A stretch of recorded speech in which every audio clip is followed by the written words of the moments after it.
खोर्धा जिला बेगुनिया ब्लॉक अंतर्गत परिछल छकटारू डिंगर रास्ताटी बेगुनिया ब्लॉक को संयोग होइतिबा रास्ताटी बरड़ जनतारे परिणत होइछि।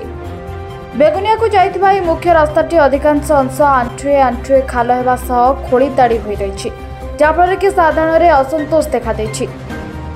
तेणु ग्रामवासी ओडिशा सरकार को अनुरोध करिसेंति यथाशीघ्र से रास्ता को मरामती कराई संशोधन करागले जनसाधारण जीवा आसवा असुविधारू मुक्त हेबे।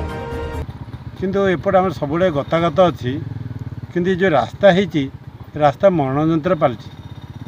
तेणु कौन ये ऊपर पक्षर कर्तृपक्ष दृष्टि निक्षेप ना कौन पे ना जो लोक पड़े कि एक्सीडेंट हम अरे एमएससीटी केस हम से इन्शुरांस वाला देवे कि लाभ कौन आज्ञा लोक तो आगे मरी जाइए।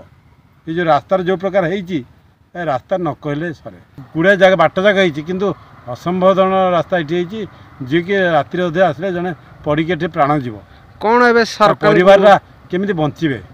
तेणु सरकार खाली भोट पाइबा प्रस्तुत ना ये रास्ता उपर नजर अच्छी।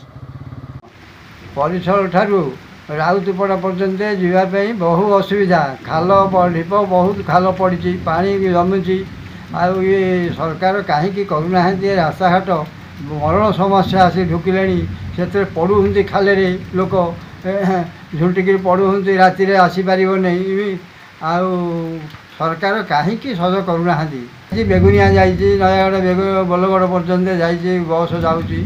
अच्छा जंकियारू